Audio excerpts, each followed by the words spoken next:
2021 chess ලෝක ශෘතායේ පළවෙනි game එක තමයි අපි අද ඇනලයිස් කරන්න හදන්නේ. සුදු පෙළ ක්‍රීඩා කරන්නේ ග්‍රෑන්ඩ් මාස්ටර් නෙපොම් න්‍යාච්චි අපි ලේසියට කියමු නෙපෝ කියලා. කළු පෙළ ක්‍රීඩා කරන වර්තමාන චෙස් ලෝක ශූර මැග්නස් කාල්සන්. ඉතින් තරගය ආරම්භ වෙනවා e4 ඇදීමෙන් ප්‍රතිචාර වෙන්නේ e5 knight f3 e5 pawn attack කරනවා knight c6 bishop b5 Ruy Lopez එක. සමහර ට්‍රේඩර්ගේ මෙතෙන්දී අපේක්ෂා කරා bishop b5 වලට පස්සේ බර්ලින් එක knight f6 වලින් එනවට තරගය ට්‍රේඩ් වුණේ a6 bishop ගියා ආපහු a4 කොටට. මෙතෙන්දී ආකාංකස් වගේ වේරියේෂන් එක කරන්නත් පුළුවන්. ඊට අමතරව knight f6 මෙතෙන්දී ක්‍රීඩා කරන්න පුළුවන්. තරගය ක්‍රීඩා කරේ knight f6 ඇදීම. දැන් කාසර් කාට පස්සේ bishop ගියා e7 කොටට.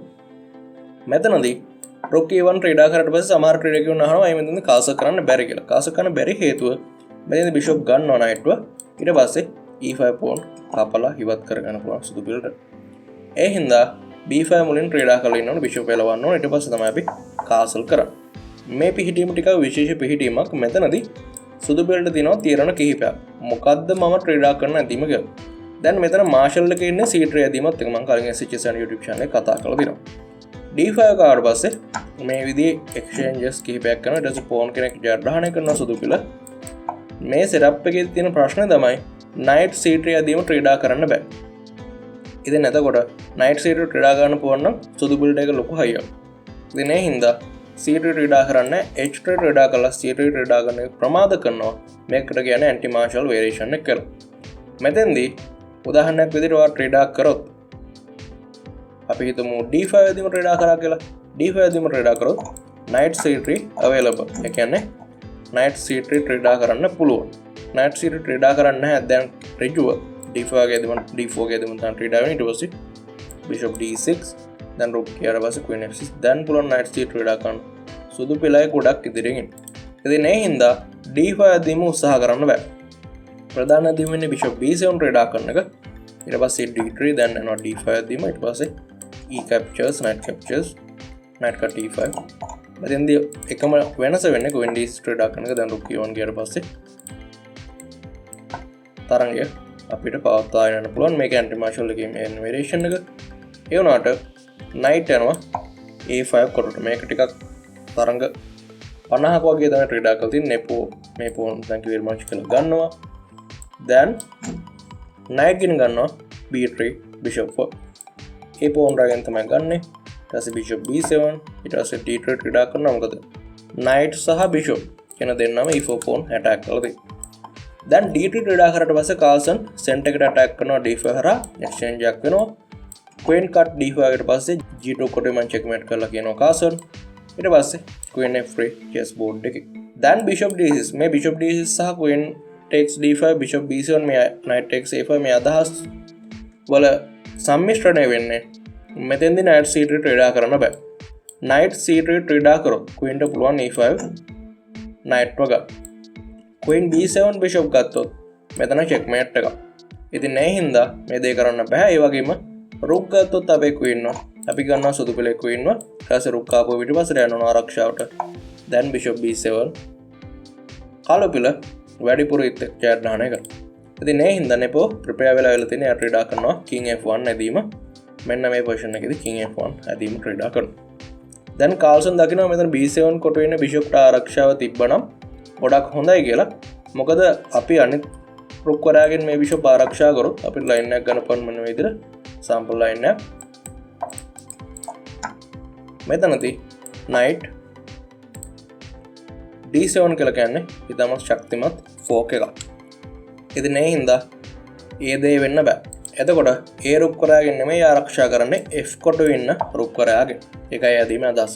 ඊට පස්සේ මෙතන දැන් සුදු පිළේ අර අදහස තියෙනවා තාම e5 කොටුවේ ඉන්න knight වරයා ගන්න එක. මොකද rook අපි හිතමු නිකන් අපි හිතමු මේ knight ආව කියලා d2 කොටුවට සාමාන්‍ය ට්‍රේඩ් වෙන්න පුළුවන් නැදීමන්නේ.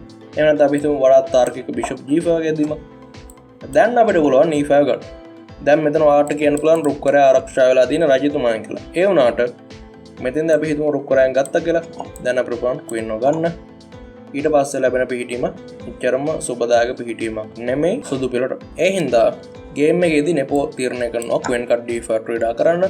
මේක ගොඩාක් වැදගත් පොයින්ට් එකක්. කාල්සන් මේ වේරියේෂන් එක සම්පූර්ණයෙන්ම ප්‍රිපෙයාර් වෙලා තියෙන්නේ.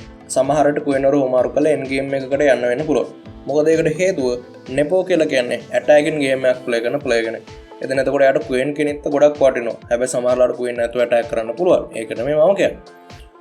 ඉතින් එතකොට කාල්සන්ගේ මේ වේරියේෂන් එකේ සම්පූර්ණ අදහස සමහරට ක්වීන් හෝමාරු කරලා එන්ඩ් ගේම් එකකට යන එක වෙන්න පුළුවන්. මොකද කාල්සන් එන්ඩ් ගේම් වලදී ගොඩක් දක්ෂ ක්‍රීඩකෙක්. මම එන්ඩ් ගේම් විශේෂඥයෙක් කියලා ආගේ වීඩියෝ එකක් කරලා දෙනවා කලින්.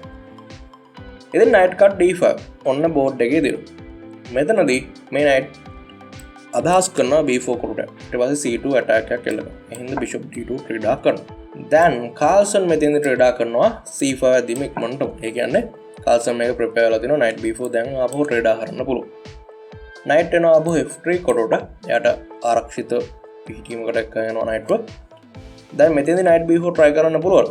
හැබැයි එච්චරම පහසුවක් වෙන්නේ නැහැ. එහෙනම් කාල්සන් දැන් මෙතන බිෂප් ආරක්ෂා කරන්න රුක් අරන්ගේ ආපහු රුක් අරන් යනවා d8 කොට. මොකද දැන් එහෙම එක්ස්චේන්ජ් එකක් වෙන්නේ නැති හින්දා ඊට පස්සේ knight එනවා c3 කොට. ඊට අමතරව තව කමෙන්ටරි බොක්ස් එකේ අයිඩියා එකක් ආවා බිෂප් a5 ක්‍රීඩා කරන්න කියලා.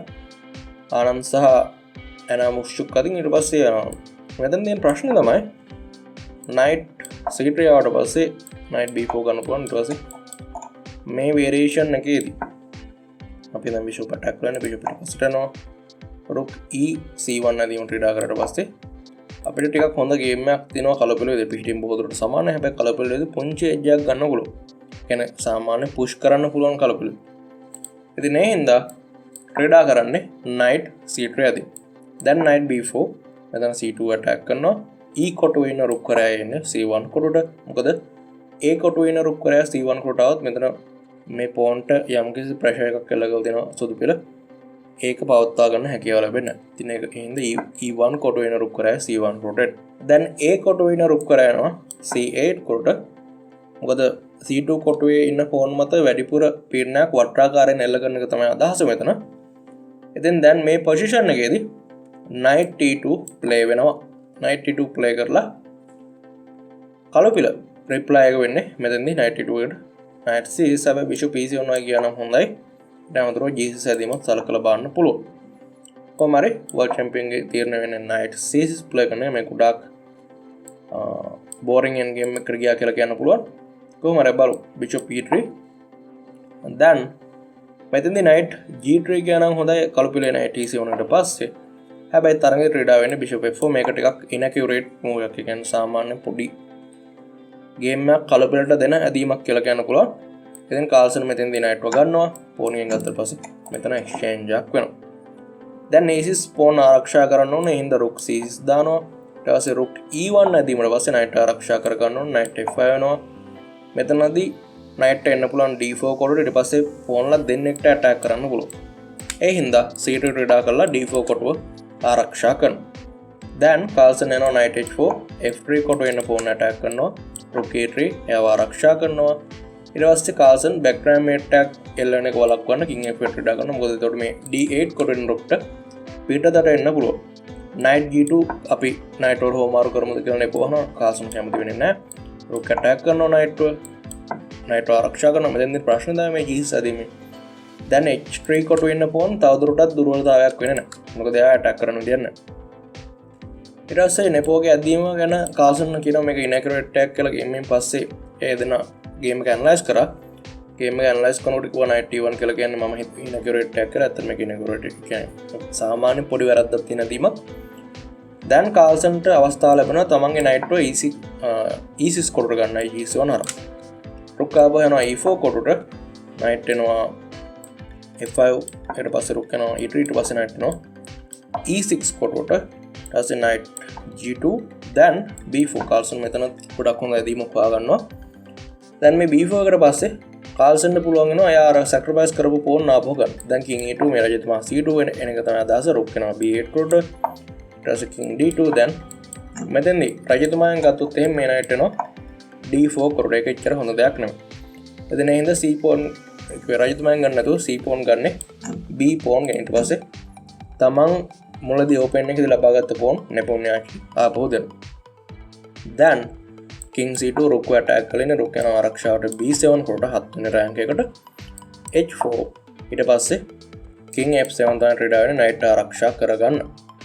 ඊට පස්සේ Nepo හොඳම ඇදීම තෝරගන්නවා. ඒ තමයි rook e e1 ඇදීම. මෙතෙන්දී අනිත් rook කරා આવුත් එහෙම e1 කොටුට මොකද වෙන්නේ? රුක් CB6 ඇදීමට පස්සේ ගේම් එක කල්පිට කැට්ටහන කරනවා. ඒ හින්දා ඊ රුක් කරා එන්න ඕන ඊ1 කොරට. දැන් රජතුමා එනවා පොඩ්ඩ ගේම් එකට කළු පිළ. නයිට් ඊට්‍රේ නයිට් රොයා සමත් වෙනවා C4 කොරට යන්න මේ පොසිෂන් එකේදී. ඊට පස්සේ රුක් D7 ඇදීම තමයි ගේම් එකේ සටහන් වෙන්නේ. නයිට් එනවා C4 කොරට. ඊට පස්සේ දැන් මෙතන 4 එකක් කෙල්ල වෙන්න පුළුවන්. ඒ හින්දා රුක් එනවා E7 ඊට පස්සේ knight e5 rook d6 ආපහු knight c4 rook c6 knight e5 rook d6 game එක ගියාපරායන් තොරව අවසන් වෙනවා. ඉතින් මේ ගේම් එක මම වැඩිපුර ඇනලයිසිස් එක කරගෙන නැහැ. ඔන්න මේ ගේම් එකේ වෙච්ච දේවල් ටික මම පැහැදිලි කරලා කිව්වා. සමහර තියෙන ගත්තේ කියලා කිව්වා. මට නම් පේන විදිහට එච්චරම ප්‍රශ්නයක් නැහැ. කාල්සන් මේ වර්ල්ඩ් චැම්පියන්ෂිප් එක ගොඩක් කලකට වින් කරා. මගේ අදහස ඒක ඔයාගේ අදහස පල්ලා කමෙන්ට් සෙක්ෂන් එකේ දාන්න. මේ සම්පූර්ණ ටෝර්නමන්ට් එකේ ගේම් ඇනලයිසිස් ඔක්කොම SHS and YouTube channel එකෙන් බලන්න පුළුවන්. අපි දෙවන ගේම් එක ඇනලයිස් කළා මේ විදිහටම වීඩියෝ එකක් විදිහට දානවා. ඔයා හිතන්නේ කවුද මේ පාර වර්ල්ඩ් චැම්පියන්ෂිප් එක කාල්සන් දෙනවද නෙපෝ දෙනවද? පල්ලා කමෙන්ට් සෙක්ෂන් එකේ දාන්න. ඕපනින් ට්‍රික්ස් සම්බන්ධ තව වීඩියෝස් දෙකක් මම මේක දාලා තියෙනවා. අර ගේම් දෙවන ගේම් එක අප්ලෝඩ් කරලා නැත්නම් ඔයාලට පුළුවන් ඒ සීරීස් එක බලන්න. සම්පූර්ණ වීඩියෝ බලපුවාට ගොඩක් ස්තුතියි. වීඩියෝ එක ලයික් කරන්න.